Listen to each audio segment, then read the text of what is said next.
आगे।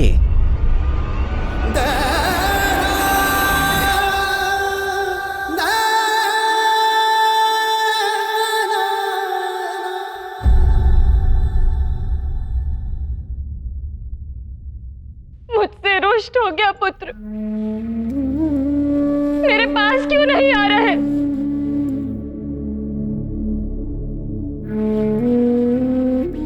मारुति कहाँ हो तुम? तुम्हें कुछ हो गया है क्या पुत्र?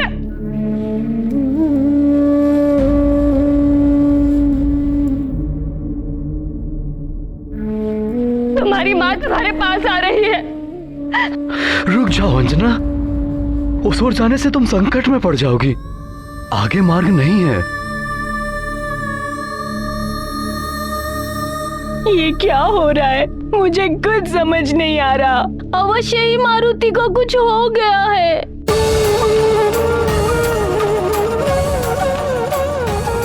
मारुति, मारुति, तुम कहाँ जाओगी? वहां दुर्गम घाटियां और पर्वत है। वहां कितनी भी दुर्गम घाटियां पर्वत क्यों ना हो, मैं अपने पुत्र के पास अवश्य जाऊंगी।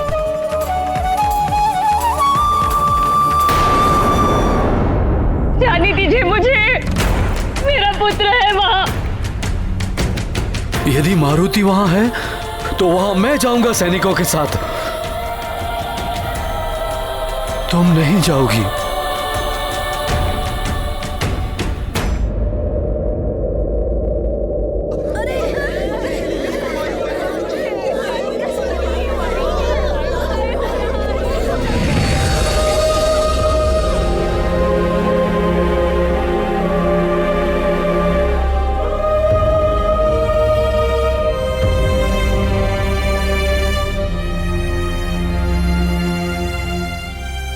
आप उस ओर मत जाइए देवी अंजना। वायुदेव, आप भी मुझे वहां जाने से रोक रहे हैं। क्या हुआ है मेरे पुत्र मारुति को? आपने तो उसकी कुशलता का उत्तरदायित्व लिया था, फिर वो वहां क्यों है? मैंने उसे उड़ते हुए नहीं, गिरते हुए देखा है।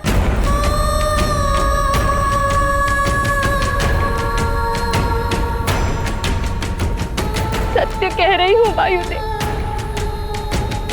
यदि मारुति कुशलता से है तो बुलाइए उसे यहां मेरे समक्ष। या फिर आपकी कोई नई क्रीड़ा है ये, कोई नया प्रशिक्षण दे रहे हैं आप उसे?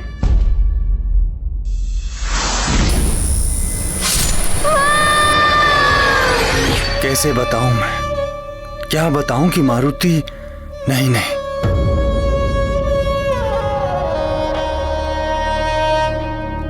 क्या सोच रहे हैं आप वायुदेव? बुलाइए उसे, या फिर मैं उसे बुलाऊं? मारुति! मारुति! मारुति!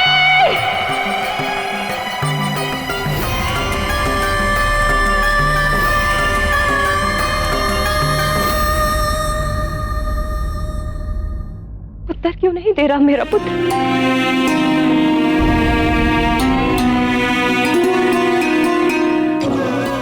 आपकी ये चुप्पी किसी अनहोनी का संकेत दे रही है। बताइए ना, क्या हुआ है मेरे पुत्र को? वो वहां कैसे गिरा? क्या हुआ है उसे? ऐसा क्या अनर्थ घटित हुआ है मेरे पुत्र के साथ जो आप मेरा सामना करने से बच रहे हैं? कुछ तो बोलिए, बोलिए वायुदेव। एक व्यथित मां से उसके पुत्र की बात मत छुपाइए, बोलिए,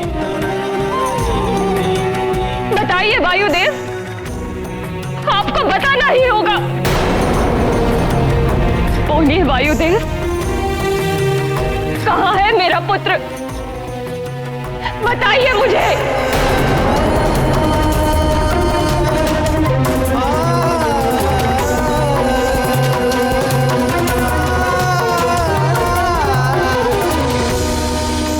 चिंता मत कीजिए देवी अंजना, आपका पुत्र आएगा। मैं उसे सकुशल आपके समक्ष लेकर आऊंगा। धैर्य रखिए। धैर्य? धैर्य कैसे रखूं मैं? कब तक रखूं मैं? मैंने अपनी आंखों से अपने पुत्र को आकाश से गिरते हुए देखा है। आप मेरे पुत्र को यहां लेकर आइए। मेरी आंखें उसे देखने के लिए तरस रही है। मैं और प्रतीक्षा नहीं कर सकती। ले आइए मेरे मारुति।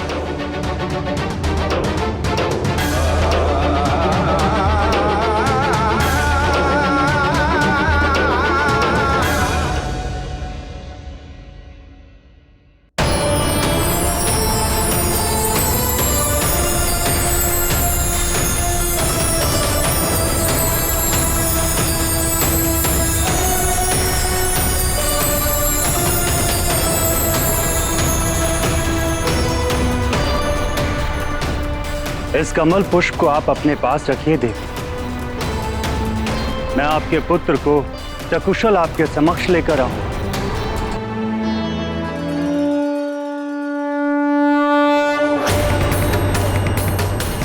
मैं आपको वचन देता हूं देवी कि मैं वायुदेव इस पुष्प के मुरझाने से पूर्व आपके पुत्र मारुति को सकुशल आपके समक्ष लेकर आऊंगा। ये मेरा प्राण, ये मेरा प्राण, ये मेरा प्राण।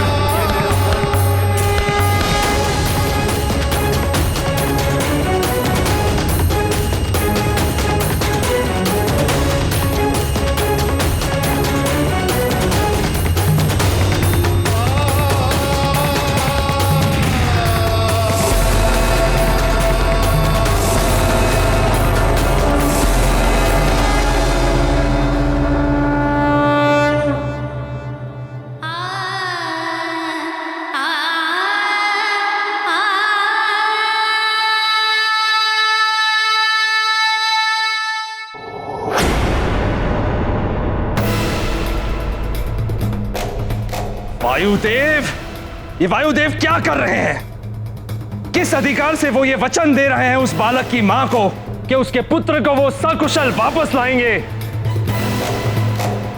वो मेरे कार्यों में हस्तक्षेप कर रहे हैं। ये अनुचित है। अनुचित कार्य तो आपने किया है देवराज इंद्र। प्रणाम देवगुरु बृहस्पति। कबोध बालक पर वज्र जैसे प्राण घातक अस्त्र से प्रहार किया आपने। आपके हाथ थरथराए नहीं ऐसा करते हुए? अबोध मत कहिए उसे देवगुरु बृहस्पति। यदि वो मुझसे क्षमा मांगता तो मैं ऐसा कभी नहीं करता, किंतु वो एक उद्दंडी बालक था। मैंने जो भी किया वो उचित था। सृष्टि के विधान और नियमों के अनुसार ही मैंने न्याय किया है। न्याय? यदि आप इसे न्याय की संज्ञा दे रहे हैं तो आपके न्याय की परिभाषा में सुधार की आवश्यकता है। न्याय अन्याय का ज्ञान है मुझे देवगुरु बृहस्पति। मैं देवों का राजा देवराज इंद्र हूं। समस्त सृष्टि और प्रकृति को विधान और नियमों के अनुसार संचालित करने का उत्तरदायित्व मेरा ही है। उस बालक ने घोर अपराध किया था। इंद्रदेव,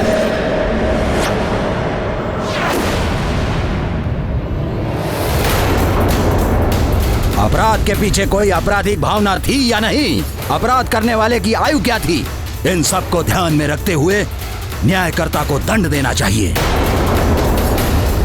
एक बालक ने कितना भी घोर अपराध किया हो, किंतु संसार के किसी भी विधान में एक अबोध बालक के लिए मृत्युदंड की व्यवस्था नहीं हो सकती। और यदि कोई ऐसा करता है तो वो स्वयं अपराधी माना जाएगा। देवगुरु बृहस्पति, यदि आपको ऐसा लगता है कि मैंने अन्याय किया है तो मैं अभी इसी क्षण आपको देव संहिता दिखा देता हूं, जिसमें कहीं भी कभी भी वयस्क या बालक का उल्लेख ही नहीं किया गया है। प्रकृति के कार्यों में हस्तक्षेप करने वाले को केवल दंड ही मिलता है। वो प्रकृति कभी स्वयं देती है या फिर मुझ जैसा देवता। यही न्याय व्यवस्था देव संहिता की है। देव सह्याद्री, जाओ जाकर देव संहिता ले आओ और दिखाओ देव गुरु बृहस्पति को, जो स्वयं उन्होंने ब्रह्मदेव के साथ मिलकर बनाई है। अभी प्रमाणित हो जाएगा कि मैं जो कह रहा हूं वो सत्य है या देव गुरु जो कह रहे हैं वो सत्य है। देव संहिता नियमावली का मुझे भली भांति स्मरण है देवराज इंद्र, किंतु एक ऐसा अबोध बालक जिसका जन्म ही देव कार्यों की सिद्धि के लिए हुआ था, उसका अंत करके आपने स्वयं देवों के कार्य को संपन्न करने के मार्ग में बाधा उत्पन्न कर दी है। देवों के कार्यों की चिंता आप न करें देव गुरु, समय आने पर सारे कार्य संपन्न हो जाएंगे। बस बस बस, मैं जितना समझा सकता था आपको उतना मैंने समझा दिया, फिर भी आप स्वयं को उचित ठहरा रहे हैं देवराज इंद्र। मुझ देव गुरु बृहस्पति की बात यदि आपको असत्य प्रतीत हो रही है तो मेरे लिए देव गुरु पद का त्याग ही उचित है।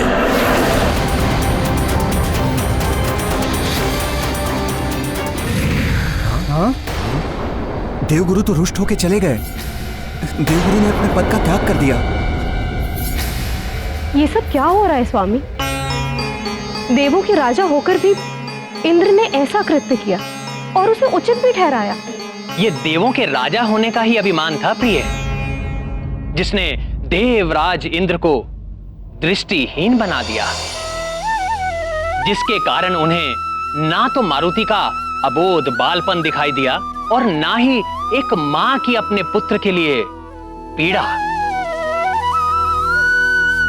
इंद्रदेव के मद की पराकाष्ठा है ये, किंतु देवी अंजना की ममता की पराकाष्ठा भी इस घटना में निहित थी। वो किसी भी परिस्थिति में अपने पुत्र तक पहुंचना चाहती थी। उनकी ममता ने वायुदेव को भी विवश कर दिया कि वो उनका पुत्र उन्हें सकुशल वापस ला कर दे। उधर वायुदेव के वचन की भी पराकाष्ठा है कि यदि वो मारुति को सकुशल वापस ना ला पाए तो अपनी देह त्याग देंगे। ये तीनों पराकाष्ठाएं मारुति के जीवन को एक नया आयाम देने वाली थी।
मैंने आपसे कहा था कि मारुति को उड़ना मत सिखाइए, अबोध बालक है।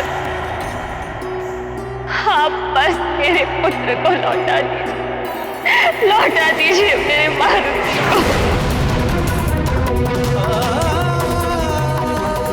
मैं सभी ग्रहों, नक्षत्रों और देवताओं को साक्षी मानकर आपको ये वचन देता हूँ कि मैं स्वयं को समाप्त करके भी आपके पुत्र मारुति को सकुशल वापस लेकर आऊंगा। यह अटल प्रतिज्ञा है मेरी।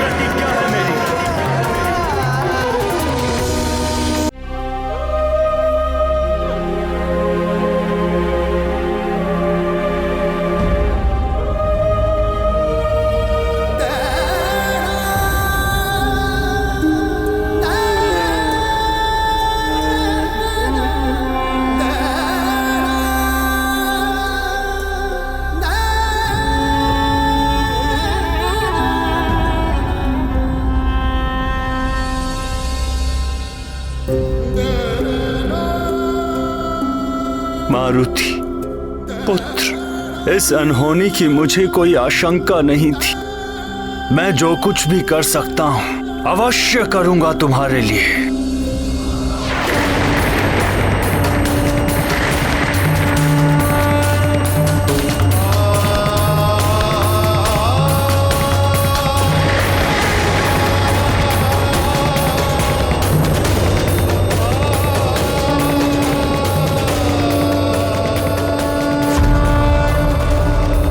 प्रभु, वायुदेव असमंजस में थे कि कहाँ जाए। क्रोध, क्षोभ और अपार दुख, ये अंतर मन की वो स्थितियां हैं जिनमें विवेक भी कार्य करना बंद कर देता है। वही वायुदेव के साथ भी हो रहा था। मारुति को वो पुत्रवत प्रेम करते थे, इसीलिए अपार दुख के सागर में डूब गए थे। किंतु ये भी शाश्वत सत्य है प्रिय, कि विपत्ति और दुख की घड़ी में माता पिता या भाई बंधु ही काम आते हैं। सबको अंतिम आशा अपनों से ही रहती है, इसीलिए कभी भी माता पिता या भाई बंधुओं से मतभेद या मन मुटाव नहीं रखना चाहिए। अंत में वही काम आते हैं। वायुदेव के यदि कोई थे इस संसार में तो वो त्रिदेव ही थे, इसीलिए वो उन्हीं की शरण में गए।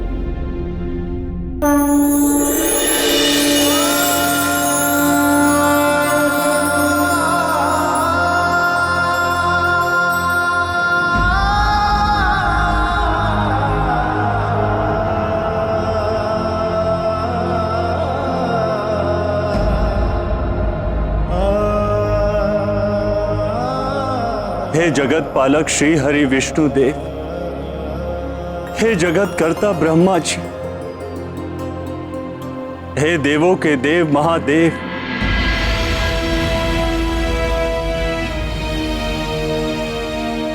अब आपके समक्ष है ये अबोध मारुति। आप त्रिदेवों से तो संसार में कुछ भी नहीं छिपा। एक अबोध बालक जो अपनी माता के नेत्रों में अश्रु देखकर उसका दुख दूर करने के लिए सूर्य लोक तक चला आया।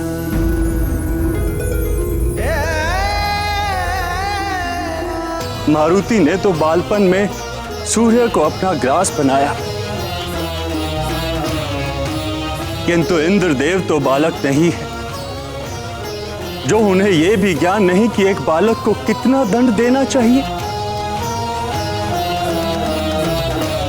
हे त्रिदेवों, अन्याय हुआ है इस बालक के साथ। इंद्र ने वज्र से प्रहार किया है इस पर।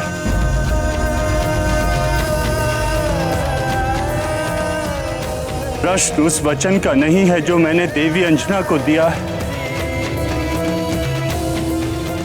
ना ही प्रश्न एक माता के विलाप का है। प्रश्न है देवराज इंद्र द्वारा किए गए इस अन्यायपूर्ण कार्य का। प्रश्न है इस अबोध बालक के जीवन का, जिसका जन्म एक महान उद्देश्य के लिए हुआ था। प्रश्न ये है कि जगत के समक्ष देवताओं के कौन से न्याय का रूप प्रस्तुत करेंगे हम। महादेव, आपका न्याय तो सर्वविदित। आपने मार्कंडे को यमराज के मृत्यु पाश से मुक्त करा के उसके जीवन की रक्षा की थी। आपने जगत के कल्याण के लिए काल को पुनः जीवन दान दिया था। जब कार्तिकेय के हाथों उसकी मृत्यु हुई थी, आप मारुति को भी जीवन दान दे दीजिए प्रभु।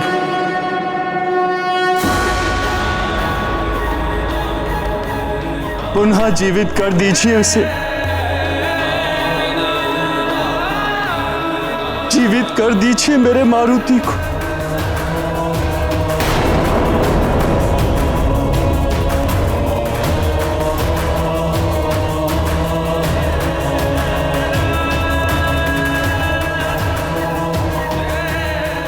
इसे पुनः जीवित कर दीजिए महादेव।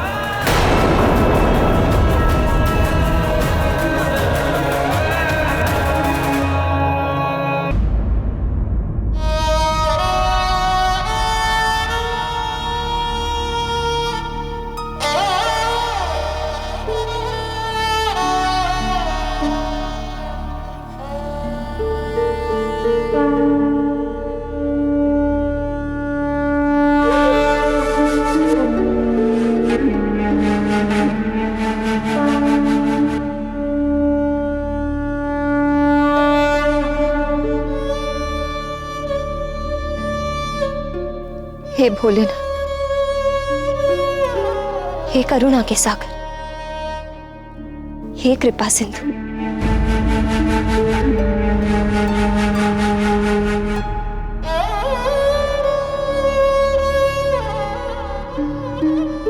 एक समय आपके कृपा प्रसाद के रूप में मारुति मेरे आंचल में आया था।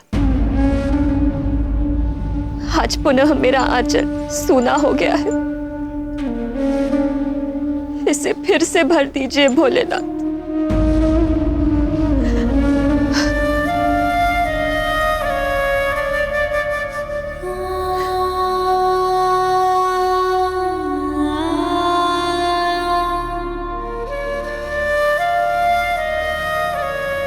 मैं शपथ लेती हूं कि यदि इस कमल पुष्प के मुरझाने के पूर्व मेरा मारुति सकुशल लौट कर नहीं आया, तो मैं आपकी पुजारिन अंजना यहीं आपके चौखट पर अपने प्राण त्याग दे, प्राण त्याग दे, प्राण त्याग दे।